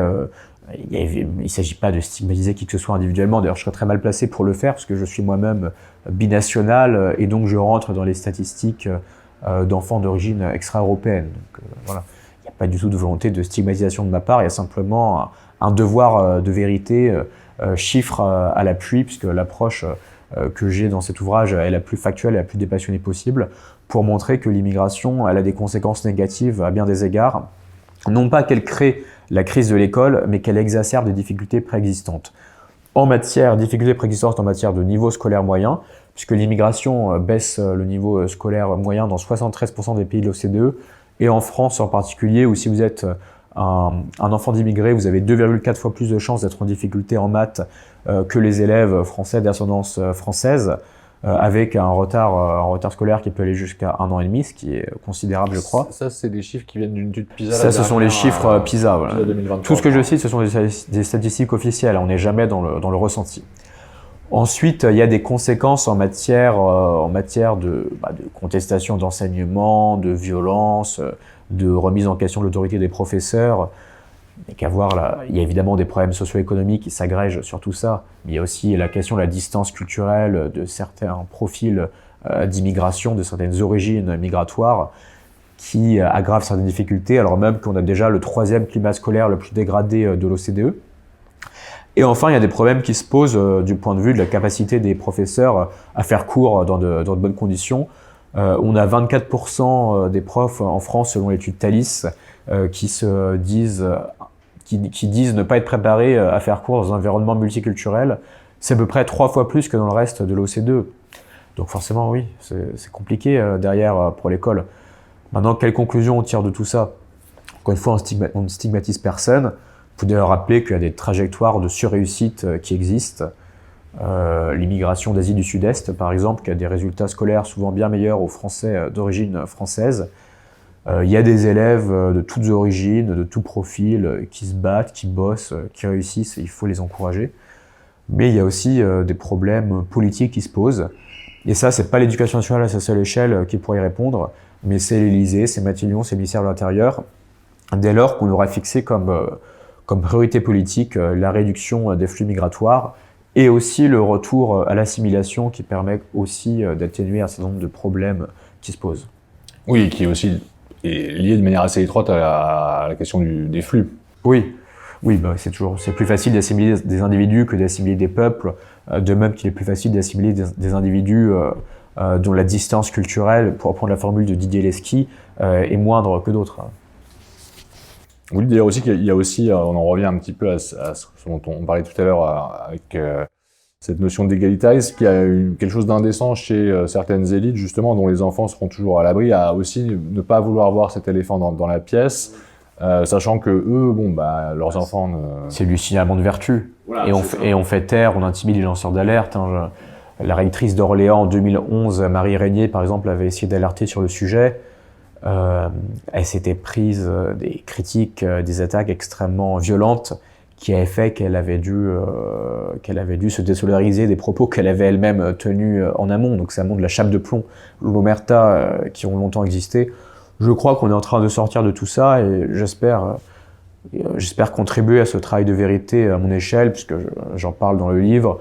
J'ai aussi écrit une note de 40 pages à l'Observatoire de l'immigration et de la démographie sur le sujet. C'est le premier travail d'ampleur sur ce thème dans les produits en France. Donc voilà, les données sont disponibles maintenant aux politiques de faire ce qu'il faut. Et alors, vous parlez aussi de la question de la laïcité et du communautarisme ethno-religieux. Donc en 2004, on avait le rapport Aubin qui alertait déjà sur une montée du communautarisme et du séparatisme. Et quel est l'état des lieux aujourd'hui et comment la situation a évolué? Est-ce qu'on doit s'inquiéter Vous citez le rapport Aubin, mais les problèmes sont en effet très anciens et on pourrait même remonter bien avant, puisque le péché originel, c'est la gestion par l'État de l'affaire du foulard de Creil en 1989, où on a renvoyé la patate chaude au Conseil d'État de donner des directives claires pour interdire les signes religieux ostensibles dans les établissements scolaires, ce qu'on a fait seulement en 2004, après l'excellent travail réalisé par la commission Stasi. Donc il faut bien voir que pour les islamistes, l'école, c'est une cible stratégique à investir pour mettre le feu aux esprits des jeunes musulmans, pour cultiver leurs ressentiments et pour subvertir, soumettre la société française. On a de très nombreux exemples de ça. C'est tous les indicateurs sur l'explosion des atteintes à la laïcité, plus 120% en un an. Ce sont les rapports qui sont produits. Il y a un rapport parlementaire que j'évoque dans l'ouvrage sur les contestations d'enseignement, avec des exemples très concrets, des profs d'anglais qui sont incapables d'enseigner Harry Potter aujourd'hui parce qu'il y a l'idée que Harry Potter, puisque ça montre de la sorcellerie, ce serait haram. Il y a la difficulté à enseigner les croisades, l'histoire de la Shoah, de la colonisation en histoire géo, des difficultés qui se posent quand on aborde Darwin, la création de l'univers en SVT, des faux certificats médicaux qui sont donnés en EPS parce que des parents font pression sur des jeunes filles pour ne pas qu'elles se dévêtissent en séance de natation. Ces problèmes-là, ils n'existent pas que dans la moi je parle pas de communauté musulmane, mais chez les musulmans, il y a aussi des problèmes qui se posent avec d'autres religions, mais il faut dire que lorsqu'on parle d'atteinte à la laïcité, c'est quand même souvent une manière pudique de parler de prosélytisme islamiste dans l'école. Il y a ce rapport parlementaire que j'ai cité. Il y a aussi un rapport qui a été remis au ministre de l'Intérieur l'an dernier par deux fonctionnaires de très haut niveau sur l'entrisme des frères musulmans au système éducatif, qui montre qu'il y a des gros problèmes qui se posent, en particulier dans une vingtaine d'établissements scolaires. Oui, d'ailleurs, effectivement, l'assassinat de Samuel Paty en 2020 par un terroriste islamiste, et puis celui de Dominique Bernard aussi en 2023 par un terroriste ont profondément choqué le pays. On a eu aussi l'assassinat d'Agnès Lassalle, qui n'était pas lié à un terroriste islamiste, mais un lycéen cette fois-ci, un élève. Est-ce que l'éducation nationale a tiré pour vous les leçons de la mort justement de ces Dominique Bernard et Samuel Paty? Je crains que la réponse, encore une fois, soit dans la question. Samuel Paty avait une phrase terrible un peu avant sa mort. Il avait dit vouloir que sa vie et plus encore que sa mort servent à quelque chose. On a souvent le sentiment aujourd'hui que Samuel Paty est mort en vain, puisque quand Samuel Paty a été décapité, après 11 jours où il a été menacé, c'est l'expression de couloir de la mort que j'emploie dans le livre, quand Samuel Paty a été décapité, tout le monde a dit sur les plateaux de télé, dans les discours officiels, tout le monde a dit plus jamais ça. 5 ans ont passé depuis, et ce que je constate, c'est que le ça rôde toujours à portée de classe et que la non-assistance à professeur en danger se poursuit, si bien que l'expression faire une Paty, elle est employée chaque semaine maintenant dans les établissements scolaires, et qu'il n'y a pas une semaine qui passe sans qu'il y ait un prof qui soit menacé de mort dans ce pays, et qu'on a toujours des statistiques absolument alarmantes. 56% des enseignants qui en sont à s'autocensurer, 100 000 d'entre eux qui sont menacés ou agressés chaque année selon un rapport sénatorial. Donc non, on n'a pas tiré les leçons qui auraient dû être tirées au moment de la mort de Samuel Paty. Et c'est un échec moral, c'est un échec politique. Maintenant, je crois qu'il n'est pas trop tard pour mettre en œuvre des politiques de rupture pour mieux protéger nos professeurs. J'en évoque un certain nombre dans l'ouvrage. Quand vous dites faire une Paty, c'est-à-dire qu'en fait, il y a des élèves aujourd'hui, quand ils disent « je vais te faire une Paty », ça veut dire qu'ils menacent leurs professeurs de les décapiter, en fait. Des élèves ou des parents, puisque dans les incidents graves qui adviennent en primaire, les parents les familles, souvent c'est les parents, sont responsables dans 30% des cas. Donc il y a des problèmes qui se posent à tous les échelons de la part de tout un tas d'acteurs. Mais pour revenir à Samuel Paty, dont la mort m'avait ébranlé, je me souviens vraiment de ce jour, je l'avais vécu au plus profond de ma chair, et j'ai suivi vraiment tout ce qui s'est passé depuis, les combats de sa famille, de ses sœurs, qui sont exceptionnels malgré l'horreur de ce qu'elles ont subi, sa famille, sa mère qui a été extrêmement courageuse, Bernadette, pendant le procès, qui a témoigné à visage découvert jusqu'à aller à la radio le lendemain du verdict. Samuel Paty, il faut le rappeler, a été abandonné par l'éducation nationale pendant les 11 jours qui ont précédé sa mort. La justice, à l'occasion du procès et plus encore du procès en appel, n'a pas apporté réparation, puisque les peines qui ont été prononcées sont extrêmement faibles de mon point de vue. Elles témoignent, je crois, d'une forme de laxisme, puisque même si on a reconnu la fatwa numérique comme un crime, les complices de son assassinat ont été condamnés à des peines largement moindres qu'en première instance et très en deçà des réquisitions. D'où le cri du cœur de sa mère le lendemain qui disait que la justice ne lui avait apporté aucun soulagement. Donc puisque l'éducation nationale n'a pas protégé Samuel Paty, puisque la justice d'ailleurs ne lui a pas apporté réparation, je crois que la dernière chose qu'on peut faire pour préserver Samuel Paty dans nos esprits et dans nos cœurs, c'est de lui rendre justice via une panthéonisation. C'est pour ça qu'il y a un comité qui a été créé à l'initiative de plusieurs personnes, et notamment d'une de ses sœurs, Gaëlle, un comité que j'ai moi-même rejoint. Et je pense que panthéoniser Samuel Paty aujourd'hui serait la plus belle chose à faire pour perpétuer dans nos mémoires le souvenir de l'homme absolument exceptionnel qu'il était, et qu'on ne ferait pas rentrer une victime en faisant entrer Samuel Paty au Panthéon, parce que certes, il a été victime, comme beaucoup d'autres, de la fureur islamiste. Mais c'était surtout un héros de l'ombre, quelqu'un qui n'a jamais abdiqué, qui est resté en première ligne jusqu'à la fin, qui a continué de faire court alors qu'il aurait pu se mettre en retrait, qu'il aurait pu quitter son établissement de Conflans-Sainte-Honorine. Il est resté jusqu'au bout et je pense qu'on ferait vraiment rentrer un héros de la République, un héros de la cause de la libre pensée, un héros de la cause de la laïcité en le faisant rentrer au Panthéon. Le calendrier pour ce faire est assez étroit, mais il me semble qu'il reste une fenêtre de tir avant la fin du deuxième quinquennat d'Emmanuel Macron. Et donc on est un certain nombre à faire ce qu'on peut dans les dialogues qu'il peut y avoir avec l'Élysée pour faire en sorte que ce projet qu'on défend se réalise. Et je pense que beaucoup de Français sont avec nous là-dessus. Alors, pour rester un peu sur cette question de la laïcité, mais là on va partir peut-être un peu sur la question de la violence en général à l'école, puisque vous en parlez aussi dans le livre. Vous avez des mots assez forts, hein. Vous dites que la violence étend aujourd'hui son empire sur tous les segments de notre école, et vous ajoutez que chaque jour de cours connaît son lot de personnel de direction, de CPE et de professeurs insultés, menacés de mort ou roués de coups, de règlements de compte à coups de marteau, de couteau, de cocktails Molotov et de tirs de feux d'artifice. Alors, est-ce que la situation est vraiment aussi grave que cela, et comment on a pu en arriver là ? J'aimerais vous répondre que non. Maintenant, force est de constater que les statistiques disponibles sur le sujet que j'évoque abondamment dans l'ouvrage sont toutes plus alarmantes les unes que les autres. On a le 3e climat scolaire le plus dégradé de l'OCDE, on a 100 000 profs qui sont menacés ou agressés chaque année, on a 19% des collégiens qui se disent victimes de harcèlement, on a 800 armes blanches, vous vous rendez compte, sur la seule année écoulée qui ont été trouvées dans les établissements scolaires. Et encore, ça c'est que la face émergée de l'iceberg, hein, puisque derrière, il y a beaucoup de trafic d'armes, de drogue, d'armes blanches, d'armes létales parfois, même des armes à feu dans les établissements scolaires. Des armes à feu ? Ah oui, il y a des données là-dessus. Dans PISA, on voit que les armes à feu dans les établissements scolaires en France, et c'est très contre-intuitif, mais malheureusement c'est vrai, ont une circulation encore plus grande qu'aux États-Unis.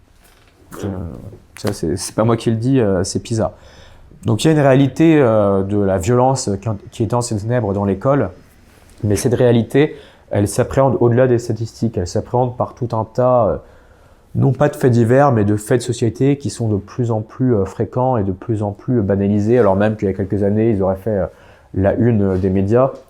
Je pense à une tentative d'enlèvement il y a encore quelques jours, quelques semaines, devant le lycée Montaigne, avec des menaces d'attaque à la Kalachnikov, dans le 6e arrondissement de Paris, hein, le lycée Montaigne. On n'est pas dans un territoire perdu de la République. Je pense à des territoires qui étaient jadis très préservés, qui aujourd'hui sont pris pour cible. Vous vous souvenez de cette enseignante à Sanary-sur-Mer il y a encore quelques mois, donc Sanary-sur-Mer, c'est pas un coin, un problème, hein, qui a été attaqué au couteau. Donc on voit que, évidemment, il y a encore plus de problèmes qui se posent dans l'éducation prioritaire, mais il n'y a plus aucune parcelle du territoire français, plus aucune parcelle du système éducatif qui est aujourd'hui protégée face à la violence. J'aimerais grossir le trait en vous disant tout ça, mais si je le dis, c'est parce que d'une part, ça correspond à la réalité, et c'est d'autre part parce qu'il faut dire les choses si on veut susciter un électrochoc qui demain permettra d'apporter les remèdes politiques qui s'imposent. D'ailleurs, Jean-Pierre Chevènement, que j'ai cité tout à l'heure, parlait déjà du problème des sauvageons en 1999. Quand il disait sauvageons, d'ailleurs, il montrait qu'il y avait un lien entre ce qu'on qualifie aujourd'hui d'ensauvagement de la société et l'effondrement du niveau éducatif moyen. Oui, ça, on va en reparler, c'est une question intéressante. Est-ce que vous pensez que ces élèves violents, ils jouissent aussi d'un sentiment d'impunité, justement, aujourd'hui, au regard des sanctions, de la réalité des sanctions qu'ils encourent ? Clairement, puisque dans l'éducation nationale, ça fait bien longtemps que lorsqu'un problème advient, l'impunité est devenue la règle, la norme. Alors que beaucoup de personnels éducatifs attendent un choc de l'autorité. Je propose dans l'ouvrage un certain nombre de solutions qui iraient en ce sens. Je pense à la nécessité de peines planchées en conseil de discipline. Je pense à la nécessité de sortir les élèves radicalisés, les élèves ultra-violents des établissements scolaires, du circuit ordinaire, pour les mettre dans des espaces dédiés, alors soit des internats, idéalement d'excellence, soit des centres éducatifs fermés qui seraient mieux pensés que les centres éducatifs fermés qu'on avait ces dernières années, soit des centres de réinsertion. Il y en a quelques-uns en France, mais ils se comptent bon, pas sur les doigts d'une main, mais en dizaines, alors qu'il faudrait au moins qu'on en ait un par département, avec un personnel humain mieux formé, et pourquoi pas en s'appuyant sur l'armée. Je pense qu'il y a beaucoup de choses pertinentes, de bon sens qu'on pourrait faire là-dessus.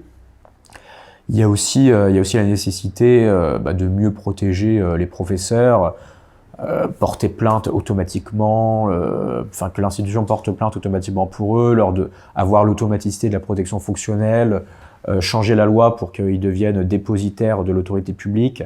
Ça permettrait de sanctionner plus durement les abus, exactement. Et je pense aussi qu'il y a une nécessité significative de responsabiliser les parents. Alors responsabiliser les parents, c'est une sorte de slogan politique, tout le monde en parle, mais personne ne le fait. Très concrètement, je pense qu'il faudrait en revenir à la loi Ciotti de 2010 qui prévoyait des sanctions lorsque vous aviez trop d'absentéisme scolaire ou des élèves qui perturbaient le climat disciplinaire. Il faudrait, je pense, taper au portefeuille des parents. Et il faut aussi faire appliquer ce qui existe déjà dans les textes, c'est les responsabilités parentales. C'est inscrit dans le code civil et c'est inscrit dans le code pénal, sauf que les juges sont souvent très frileux pour faire appliquer ça. Je pense que ça, si on le faisait, ça enverrait un signal fort et ça rappellerait aux parents qu'ils ont évidemment des droits, mais qu'ils ont aussi des devoirs à l'endroit de l'institution, à l'endroit de leurs enfants en particulier. Oui, qui sont responsables des actes de leurs enfants jusqu'à leur majorité aussi. Bah oui. Et d'ailleurs, parce que déjà, est-ce qu'on a des chiffres peut-être sur la proportion d'élèves très violents à l'école, présents dans le système scolaire aujourd'hui? Et est-ce que ces élèves très dangereux peuvent facilement et rapidement être isolés de leurs camarades? Qu'est-ce qu'on en fait en réalité?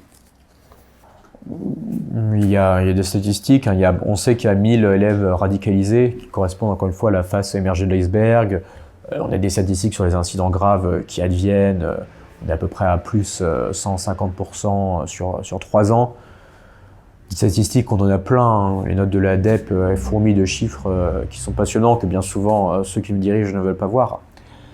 Maintenant, la réponse, encore une fois, qui est apportée est très faible, parce que comme je le disais, on n'a pas les places dans des centres dédiés qui permettraient de sortir les élèves du circuit ordinaire, alors même que les politiques promettent ça depuis des années, sauf qu'on le fait pas. C'est-à-dire qu'un élève ultra violent aujourd'hui, après avoir agressé par exemple un camarade... souvent on les change d'établissement. Ah, d'accord, donc il va peut-être en agresser un autre dans le nouvel établissement. Et encore, parfois on le fait pas. Hein. D'ailleurs, Gabriel Attal avait promis lorsqu'il était ministre que ce serait dorénavant aux harceleurs de changer d'établissement et non plus aux harcelés. Parfois c'est encore l'inverse qui se passe. Hein.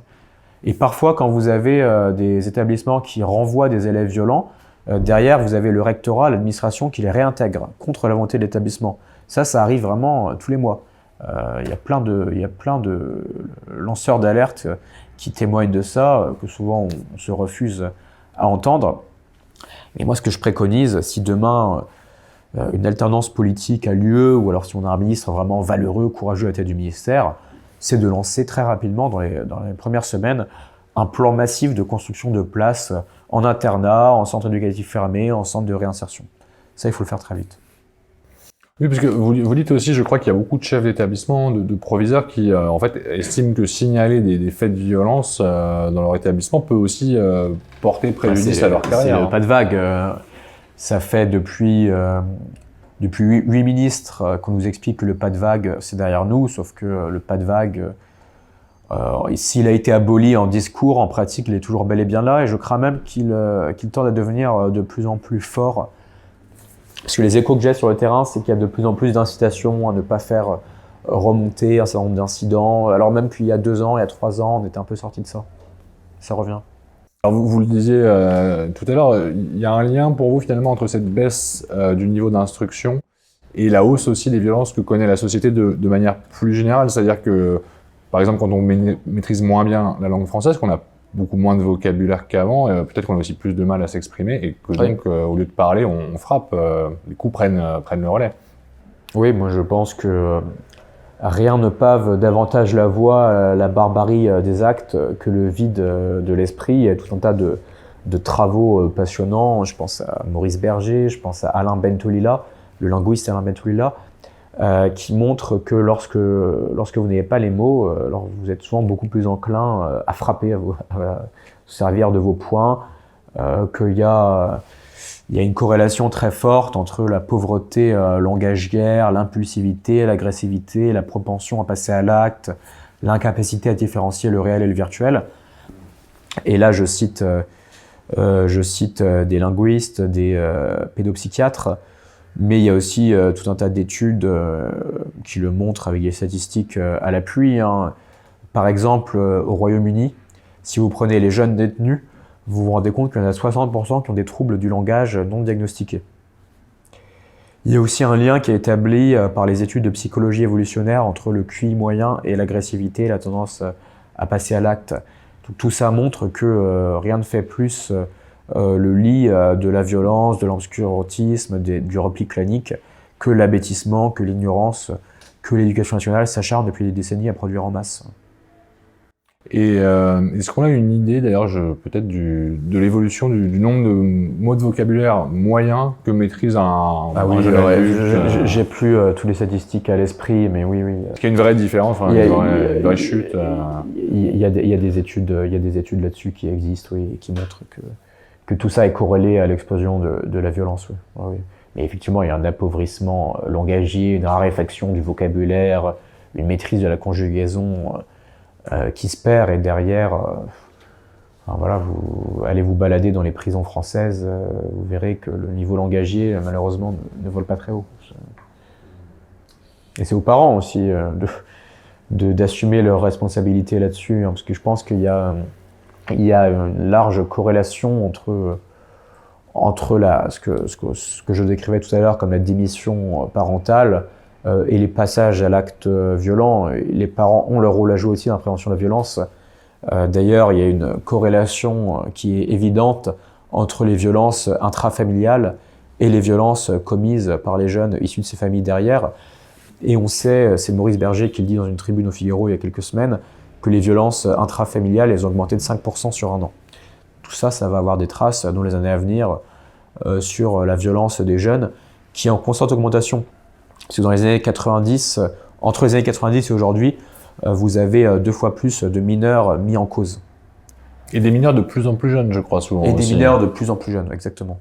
D'accord. Et est-ce que vous avez aussi d'ailleurs peut-être des conseils à donner aux parents qui aimeraient bien que leurs enfants bénéficient de la meilleure instruction possible? Est-ce que c'est faisable, ou est-ce que de toute façon, en fait, aujourd'hui, les rares bons établissements sont réservés à quelques privilégiés? Le premier conseil, la première chose que je dirais aux parents, c'est de ne jamais cibler les personnels éducatifs comme individus. Parce que vous avez des gens en première ligne qui, dans des conditions sans cesse, dans des conditions toujours plus dégradées, font vraiment tout ce qu'ils peuvent, portent une école de plus en plus mal en point à bout de bras. Il faut les saluer, il faut les encourager, il faut revaloriser leur place dans la société, et ça, il faut le dire aux parents, ils ont leur rôle aussi à jouer là-dessus. Ensuite, je ne suis pas pour qu'on oppose les écoles entre elles. Je ne suis pas pour dire le seul refuge qui reste, c'est l'école privée ou c'est le hors-contrat. Moi, je suis pour qu'on rebâtisse l'excellence au service de tous, y compris dans le public. On a 80% des jeunes Français qui sont scolarisés. Et donc, c'est une différence que je peux avoir avec certains à droite ou avec certains ultra-libéraux qui pensent que, après tout, l'école publique, on s'en fiche, que l'important, c'est de préserver 15-20% d'enfants plus privilégiés dans un privé qu'on sauverait. Moi, je suis pour qu'on encourage les initiatives qui marchent, qu'on redonne de la liberté au terrain quand c'est nécessaire, mais aussi qu'on remette de l'ordre au sommet du ministère. Et donc, on arrête d'opposer les écoles entre elles, de chercher des boucs émissaires. Ça, ce ne sera jamais mon approche. Maintenant, ce que je dis aux parents, c'est qu'ils ont un rôle fondamental à jouer pour suivre la progression scolaire de leur enfant, pour cultiver en eux le goût du savoir, pour les familiariser très jeunes avec la lecture, pour les sortir de chez eux, pour leur faire découvrir le monde extérieur où il y a plein de choses à apprendre, les déconnecter aussi, puisqu'il n'y a rien de mieux d'un point de vue cognitif que la sobriété numérique dont on parlait tout à l'heure. Donc je dis ça aux parents, qui sont, il est vrai, de plus en plus nombreux à chercher des remèdes, des espaces où on pourrait échapper au désastre. Mais le désastre, on ne pourra y échapper que collectivement. C'est pour ça que le message que je veux faire passer aux parents, c'est que l'instrument le plus utile qu'ils ont entre les mains pour redresser l'école, ça reste envers et contre tout le bulletin de vote.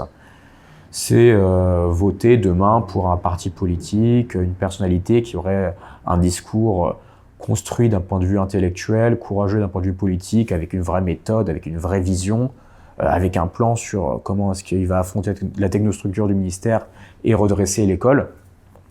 Et c'est pour ça que j'espère vraiment que l'éducation sera l'un des enjeux déterminants, sinon l'enjeu central de 2027, de l'élection présidentielle à venir.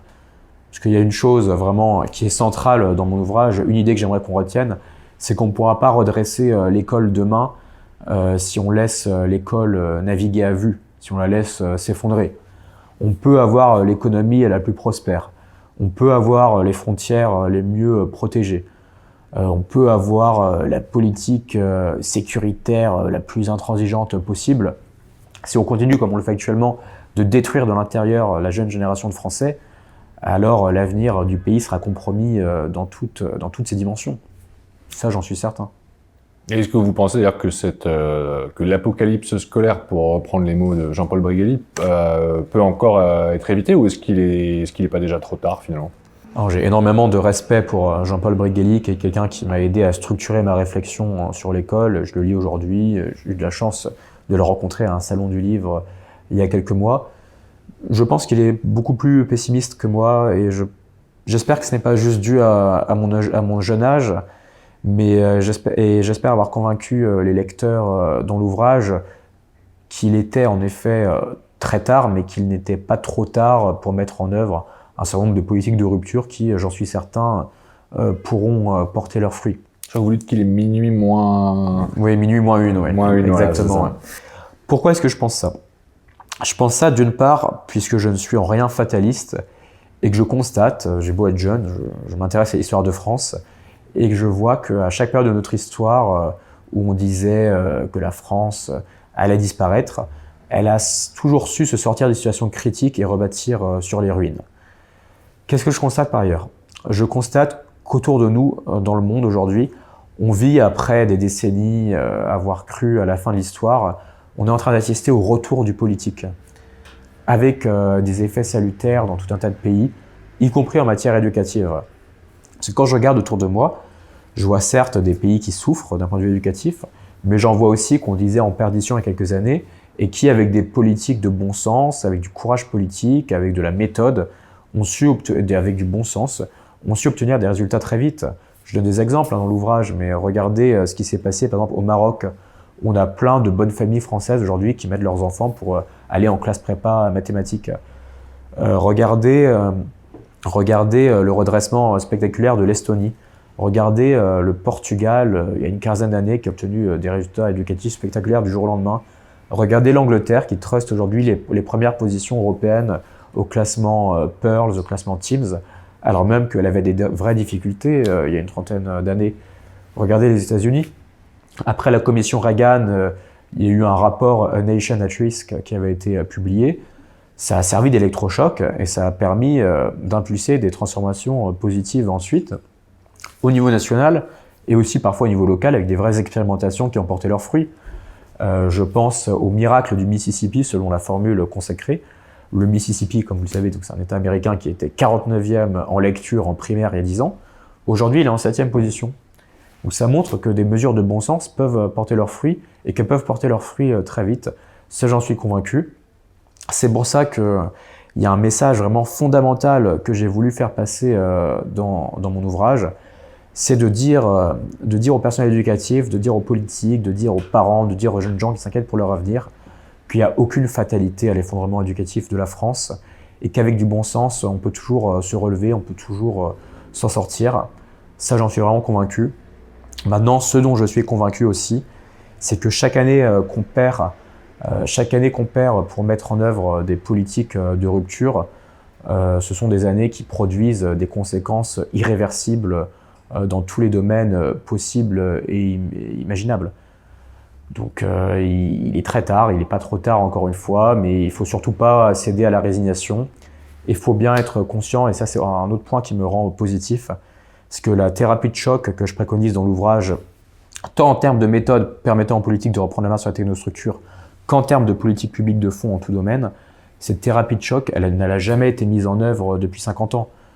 Donc j'ai conçu à mon échelle un plan. Je suis sûr qu'il est applicable et je suis sûr qu'il pourrait porter ses fruits pour autant que demain le politique soit capable de s'en saisir et d'avoir le courage de savoir ce qu'il veut, mais surtout de vouloir ce qu'il veut. Voilà, qu'on mette fin à cette spirale de l'impuissance dont notre école crève depuis trop de décennies maintenant et ça ne peut plus durer comme ça. Tous ceux qui ont été les pyromanes ces dernières décennies ne seront pas les pompiers de demain. Et donc si on veut s'en sortir, il faut non seulement changer d'élite politique, mais il faut aussi changer de technostructure. Voilà. Il faut une sorte de reset. Merci beaucoup d'avoir répondu à mes questions, Joachim Le Floch. Merci à vous. Avec plaisir.